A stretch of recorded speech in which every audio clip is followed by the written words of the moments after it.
Thanks, Lizzie. Hi, Chris. Yeah, good morning. Hi, Angelique. Good morning, everyone. Pleasure that you could join us, or afternoon for that matter, those of us joining around the globe. I'm Chris Pizzurro, SVP, Global Sales and Marketing at Canoe Ventures. And at Canoe, we enable and simplify VOD and linear addressable TV advertising. I am thrilled to moderate this fireside chat today with Angelique, Senior Director, Global Creative and Brand Partnerships at Expedia Group Media Solutions. For the next 40 minutes or so, we will discuss a wide range of topics related to marketing, innovation, and of course, the travel industry. So Angelique, we got a lot of ground to cover. Yeah. Why don't we jump right in? That this is the Brand Innovators community, and it's very much a community. I really do, when I do these things, like to spend a few minutes on just talking about your career path and becoming the Senior Director of Creative Brand Partnerships at Expedia, a sweet gig. So, what was the path? How did you get here? And how can others perhaps learn from, your journey? Yeah, sure. Thanks, Chris. And hi to everyone out there joining us today. So as Chris mentioned, I lead the creative and brand partnerships team at Expedia Group Media Solutions. We are the in-house creative agency for Expedia Group. I think I've never really thought of my journey here as one that's been an extraordinary one, but it surely has been interesting to me. I'm originally from the US. I started my career, I won't tell everyone how long ago. I started my career at Disney's ESPN in New York, working in the digital and mobile advertising space for the advertising arm of ESPN. I spent over a decade there working in that capacity across the US, creating sponsorships, integrated editorial campaigns, things like that across sports like tennis, golf, Olympics, football, or soccer, depending on where you live. I had the opportunity to work on two big World Cups, which led me to be very interested in the international space. And so when an opportunity came up with ESPN in EMEA to start a creative solutions or creative marketing team based in London, I thought, this is great. Let's go ahead and try to make the jump over, which is now where I am currently. So I'm based in London. When I moved over to the international market, my role at ESPN expanded into television, which for me was a really important piece because I wanted to have that multimedia experience beyond just the digital and mobile experience that I had. And whilst I loved the innovation, and I'm still very much interested in the innovation and leadership that comes out of companies like Disney and ESPN, me personally, I wasn't that passionate about sport. So when I was offered a role to start and lead a similar creative team at Expedia Media Solutions in travel and tourism, I just immediately thought, this is perfect. I made the switch and I really haven't looked back. I think to me, travel's such an exciting industry, particularly in years like this, which I never thought I'd see. I really like working at a e-commerce company, a technology company, where I'm able to sit at the intersection of creativity and data that drives consumer behavior, I think, across the entire customer journey, from inspiration all the way to booking. And now I can say that after 7 years of doing this, what started out as me as a team of one is now, I'm very proudly to say that we're an award-winning agency. We work with travel partners all around the world. I've gotten to travel to incredible destinations, building these multi-channel partnerships. So, anyone that is not sure where to take their career, I think travel is absolutely an amazing way in which to see the world. So yeah, what I thought would just be a couple of years living in the UK has now turned into 10 years, and I still live here. I've got a husband now, two small children, plus my old fat cat who's been on this journey with me since my days in New York. So that's kind of me in a nutshell. It's been a wild ride. I just think that's fascinating. I mean, what I'm hearing is that combination of digital and TV and U.S. domestic and international and programmer side and agency side just really makes things. And yes, the sports folks. Boy, if you're not really into sports, it's that's the way that category works. You gotta be Very totally true. in. Yeah, yeah. It's very true. So, Angela, tell me a bit about the day to day at Expedia in terms of like what is a what is a use case? What's a case study look like, or one of the last campaigns that you worked on that you're most proud of? To give people a real feel of the day to day. Sure, I can give a couple examples. I think I'll back up briefly just for those not familiar. I know this isn't a travel specific chat, so not everyone might be familiar with Expedia Group Media Solutions. You may or may not be familiar with Expedia, but we are the global advertising arm of Expedia Group. And we essentially use our tools and technology to connect brands with hundreds of millions of our travel consumers across the global network of our travel brands. So it's not just Expedia, but we have hotels.com, Vrbo, Travelocity, Orbit, you name it. We're one of the largest in the world. And we connect these audiences to these brands through exclusive data, targeting, insights, creative solutions like what I run, really amazing reporting that essentially is engaging and converting that audience of travelers around the globe. So my specific team's mission is I think it's a really motivating mission, because what we do every day is to inspire people to explore the world, to explore it sustainably. That's a very important part of what we believe in. And we do this through innovation and creativity. So whether that's reacting to a specific brief from a partner, or maybe proactively coming up with insights based on market trends, we really are grounded in this capacity of creating and managing large scale partnerships. We also have other advertising opportunities within Expedia Group Media Solutions. However, again, what I'm going to talk to you today about is more of these larger scale integrated partnerships, which is what my team manages. So what might that look like? Sky's the limit. That's what you get when you're an in-house creative agency trying to break the never been done before thing and come up with the out of the box disruptive next thing on the horizon. So that might mean producing one day a television ad in collaboration with Captain Obvious and our hotels.com brand. Another day, it might actually be building a digital experience that maps out travel itineraries to customers based on their personal preferences, or it actually might be working in market with a set of influencers to create a campaign around sustainability or conservation. An example of that a couple of years back is we actually adopted a baby elephant when we were collaborating with Canoe. That is out of the box thinking. Yes. Yeah, it was just like, well, we're here, we're working with the Kenyan Tourist Board, and here's an opportunity to really do something to help locally and then to help the environment. So we adopted a baby elephant, and that just goes to show that every day is different, it's unique, and I think ultimately we just really love solving the unique challenges that our partners face. Well, certainly unique challenges. I think that would qualify as the last year for you and just about everyone out there. How do you think, specifically the travel marketing industry as a whole has been impacted by COVID in the last year, right? Probably one of the top industries affected. So what have you seen from your point of view? Yeah, I thought this question might come up, Chris. So yeah, right. I think that was number one in the questions I sent to you. Yeah. It's definitely something that we've been talking a lot about. So it's been devastating.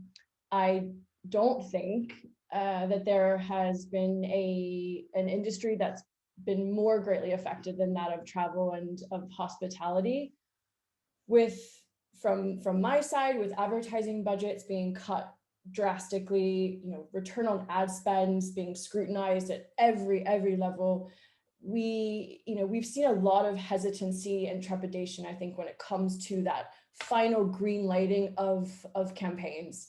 I think the industry has been so volatile over the past year that, to put it into real life perspective for me, we could be, really working with a destination to, to develop a concept, that's taking 4 weeks. Then we're 8 weeks into production, only to have the government maybe 2 days before launch go, we're going into national lockdown and campaigns pulled, and you're just sat here with a bunch of great stuff and you don't know what to do with it. So I think on that front, much like flexible bookings have become a necessity for customers that are booking holidays or buying holidays, it's been something that our partners have needed to have at the same level. So having that flexibility within maybe media planning, with it being able to adopt messaging and content that we're creating very quickly.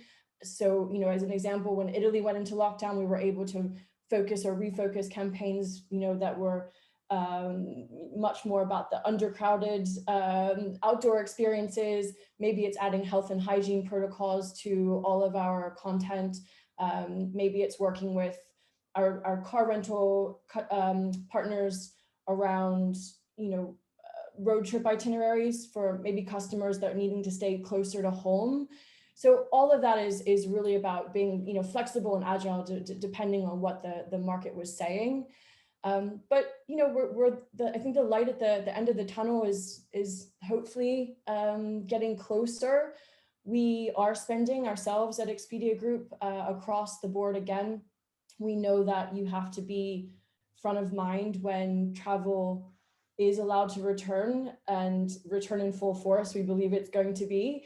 And I don't think that you're able to achieve that level of front of mind as a marketer if you're still holding on to budgets and just waiting until maybe sufficient demand is there. So it's been a hugely, a roller coaster of a ride, and we all have been impacted. But I think, it's being able to lean in and take that step forward, and just have confidence in your strategy and what it is that you're wanting to achieve.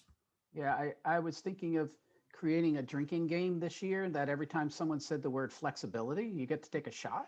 But then I figured I just might be drunk at the end of every work day, so it's probably not a good idea. But I've heard that consistently from everyone. All right, every market, everywhere globally is the flexibility world, and yeah, at the time.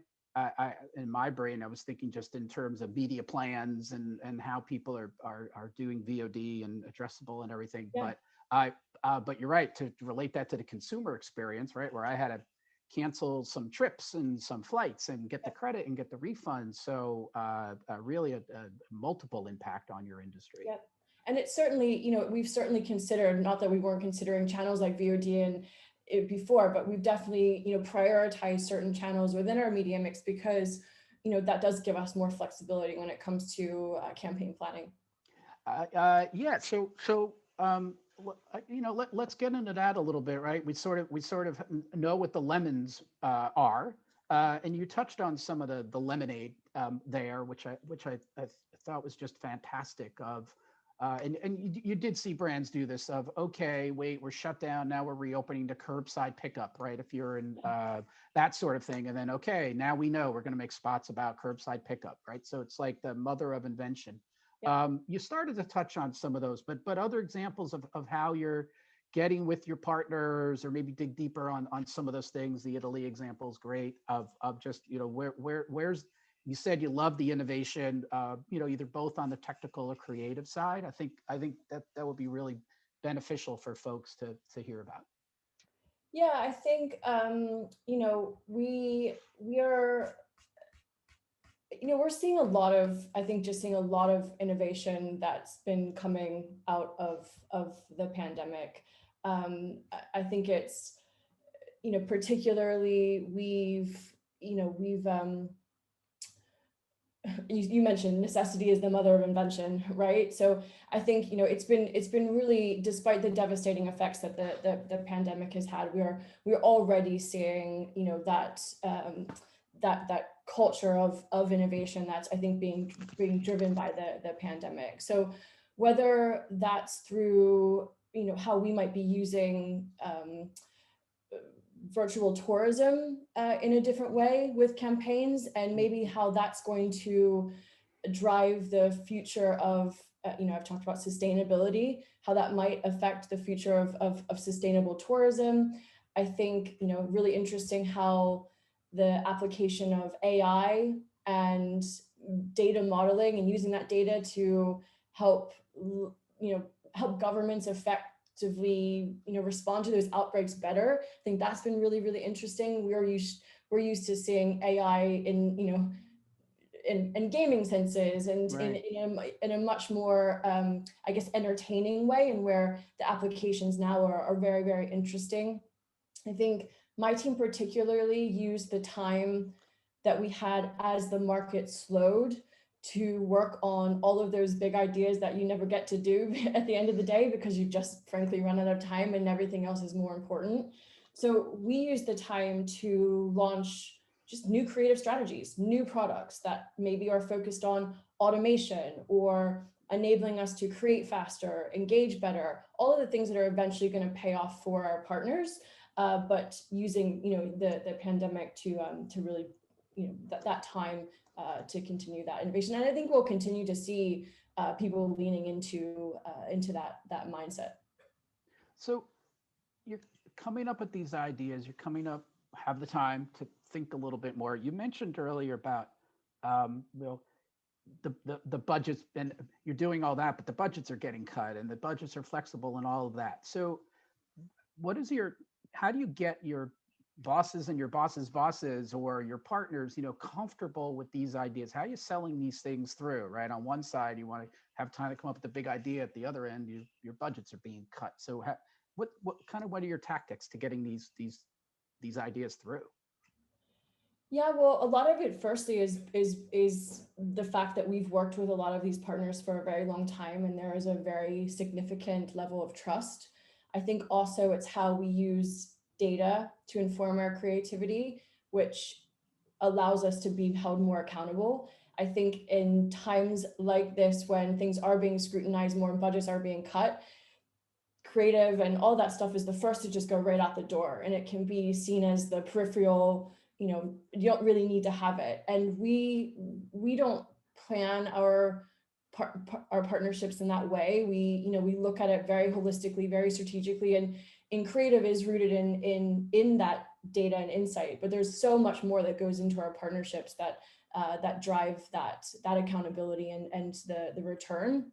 I think what we also tried to get across was that the top marketers, the ones that were really, I think, doing well during the pandemic, were the ones that were using the pandemic to innovate and to continue to innovate to meet those needs of the changing needs of consumers during the pandemic. We certainly did that at Expedia Group, whether it was to fast track customer service centers or enable flexible booking or policies, et cetera. We definitely wanted to make sure that we were leaning into that innovation in order to come out on the other side stronger.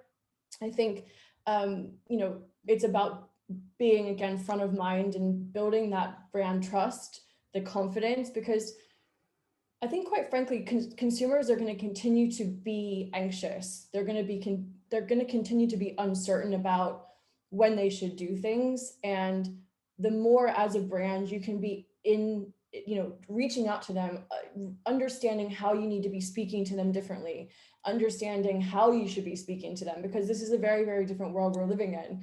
All of those things are an important part of how you should be marketing to the consumer. And so we just tried to use that lens, but then also, again, going back to the data, it's very, very important to everything we do to make sure that we had sound plans that were going to achieve what our partners wanted to achieve. And You touched on something so right. I do think some of those brands, this time last year in June, July, who just said, I don't know what to say, I'm going to pull the creative. I think they truly did not know Yeah. what to say and how to go about it. I Yeah. think your point of view of like, okay, hold on, what do we really need to say to these people at this point in time? And you're right, you can really come out of it with an extra level of trust. Oh, this company understands my point of view. They understand what my life is at this point. And yes, they're going to offer me curbside service or quicker check-ins or those sort of things. And so yeah, I have seen that too, of the smarter, more agile brands like yourself are asking that questions, and other ones are just like, well, I used to just spray my broadcast. Isn't that good enough? It's like, Yeah. that's really not good enough anymore. Not at all. No. Yeah. It makes our jobs that much more difficult, as if they weren't already challenging enough. But if you're responsible for someone's, budget and the way in which they're being scrutinized on their side, we take that very seriously. But it's not just about tossing creative over the fence and hoping for the best any longer. I think, it really just holds us accountable. So where are those data points? Where are these executions? There's sort of that end of it. And then on the other side of media, there are all these new opportunities, whether it be CTV or addressable advertising or what's ever happening on the AI side, as you said. So how do you start to, merge those in that?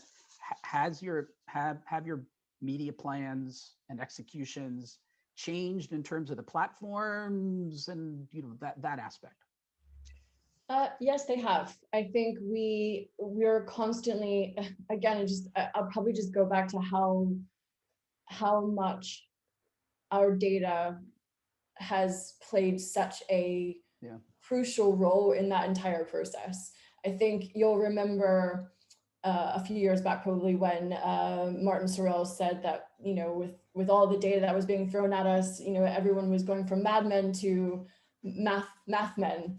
And I think that I think presently there's, it's not that we evolved from one to the other.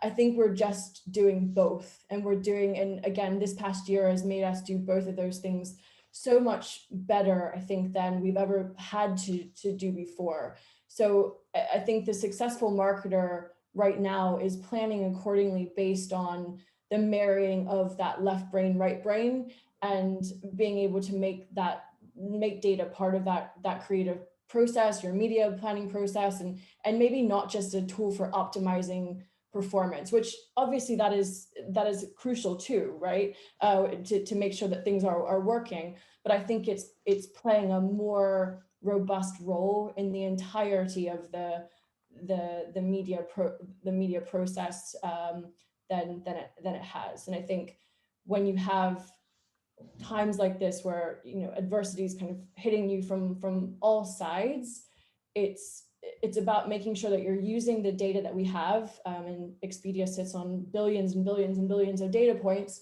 to make sure that we're keeping partners informed of consumer trends, how we're layering them with the market insights we're seeing, and that for me provides very, very clear indicators of what you need to be saying, how you need to be saying it, and when you need to be saying it, and that's where you're saying it, and where you're saying it. Yeah. Exactly. Yeah, there used to be the adage of follow the money, and then it was sort of like follow the data. But you're right. I think people saw that at meaning follow the efficiency of the data, and just meaning, right, just drive a lower CPM or something. And it's not. It's about following what the data is telling you on where to take your business. Yeah, much more complex than. Much more, yeah. But again, that makes the innovative and what we do the fun part. I guess we're just maybe geeks. I'm not sure. Don't tell anybody. Yeah, right. Don't tell anyone. Angelique, that we both have global in our titles. Do you approach different regions different ways? Right? There's and even within a city, there's nuances. So I would think your data is informing that. But just a little bit in terms of your how do you approach a global job? Yeah. where you don't sleep very much because there's always someone awake that needs your attention. Yeah, yeah. I remember when I first got a global role, I thought this is so great, and now Yeah. it's like, oh gosh, could maybe I just handle this small part of the world? No, I mean, it makes the role really, really interesting, but it also brings that level of expertise where, especially in a role within travel, when you're working with destinations all over, you can see the similarities and you can lean on the knowledge that you have gathered from your experience in working with certain destinations that have similar problems. One of those things we hear a lot of is before the pandemic was the need for dispersal out of big hubs, cities, right? New York had no problem getting people to travel to New York. London had no problem. Sydney had no problem. And now what's very interesting is it's the reverse. Everyone's going, the cities are dead. Tourism is never going to come back to New York, which is, it's completely ridiculous. Right. But it's very much how we then use all of the learnings that we've gathered over the year to get tourism dispersed out of cities and into these more rural areas to explore off the beaten tracks, to now actually thinking about how we're getting people who only want to be in these wide open spaces and these vacation rental properties, how we get them back into city centers, spending again, rejuvenating those types of economies. So we look at all of that, and absolutely right now, and especially when we are trying to map out how the world is going to recover, the ways in which destinations and markets are going to do that's going to be very different. Right now, the US looks very different as to how we need to speak to that audience. We're thinking much more domestically at this standpoint in terms of our creative messaging than it does when we're talking to Australia, which, if you peek in there, it looks like there's a pandemic and New Zealand doesn't even exist, right? So we can afford to be a bit more bullish in certain messaging like that. Whereas right now we're seeing, again, some volatility in Europe with more waves coming and vaccine rollouts slowing down. So I think the global role gives us the ability to have a really unique perspective on how to approach briefs and challenges for our partners. And so you've grown the organization, like you said, over the years. Is that more boots on the ground in these regions, or do you just sort of rely on technology and the clock in order to get those down? Are your folks all in London with you, or how do you set up that infrastructure globally? Because I think there's plenty of companies who are like, yeah, we need to disperse, Yeah. but being local, boots on the ground in terms of people, and then are your servers in Australia and your servers in New Zealand? There becomes latency on the technology side. What's your approach there? So we have a global team. I mean, my team is small in comparison to the rest of Expedia Group Media Solutions. We have people on the ground locally, working very closely with our market management teams within Expedia Group. So we are very much, boots on ground across the organization. Specifically for me, I have, we have a team of about just over 20. So, we're a lean agency, and we are strategically set up to follow the sun, but that doesn't mean that we're in every continent and in every market. But we do the best that we can, and we use all of the resources that we have within our team, whether it be business development managers or, again, as I said, market managers, to help us gather more local insights as needed. That's true. I mean, you have the Expedia backbone to lean on, and I don't think most being, you touched on it early on, most people know really the depths of your brands and the depths of people that rely on your technology is it's probably bigger than most people know. Yeah, it's immense. Yeah, not only do we power our own booking systems, we power a lot of other partner systems as well. I think to continue on with that point, one of the things I am a little bit concerned about is how business travel returns. One of the other, I think, important things that in order to effectively market a destination, you have to truly understand that destination. You have to understand the nuances in it. And fortunately, we've been able to go to different places and be able to ingrain ourselves in the culture and get to know what makes them tick, that's helped us to solve those challenges. I think if that goes away and we don't have as much access to that global business travel, how will we need to pivot in order to still meet the needs of our partners? So that's something that could be affected in the near term. Yeah, I mean, I spent 30 years on planes, trains, automobiles, and everywhere, and then was worried. Oh my gosh, how am I going to do this? And then here we are. We just met. We're talking. It's working. Certainly, like we said, would love to get a pint in London somewhere, which would be splendid. But work's still getting done, so it is curious to see how it returns and when it returns and what the mix is. Yeah, and I think I don't have any different opinion other than it's going to probably be a hybrid approach. We'll have some view of both of these things. I think we've all learned to be a lot more grateful with the little things, and we don't want to give that up by being on a plane 24/7 again. I think that this idea that you see kind of the economists and the forecasters saying that that cities are dead, that people will never want to, they'll only want to work from home again in isolation of your four walls and only shop online. I just think that's inaccurate. I think it's not in our human nature. Personally, I'm very excited about the roaring 20s ahead. That to compare it to, the 20s coming out of the Spanish flu. And I think that's what we're going to probably see from the fact that we're already seeing that demand for travel is through the roof. It's the top of everyone's mind right now is when they're going to be able to get back out there. So how that leads into corporate environment, I don't know, but I think everyone's really wanting and missing that human connection. Yeah, certainly the laws of supply and demand could could play themselves out. All right, I believe we're coming up on our time here, which of course always goes quickly, and we knew that it would. Maybe just a little bit more in terms of the importance of cooperation and partnerships in this recovery. I mean, we touched on a bit in terms of the innovation and relying on folks around the world. But any more, specific examples or really just a little bit deeper on that?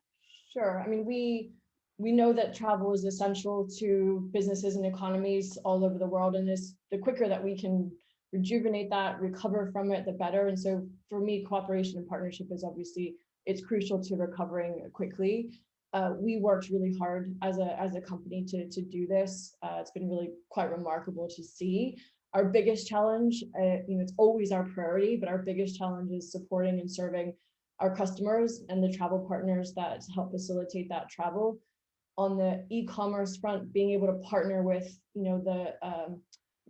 with the hotels and airlines to deploy tools that helped us to implement, as I said before, flexible bookings, fast tracking innovation in terms of customer service centers, super important. On the marketing side, co-op strategies. I think as budgets were being cut, we wanted to make sure that we were still accessible to advertisers that wanted to try to revitalize their businesses. And so having strategies where you're able to collaborate and share budgets across objectives is important.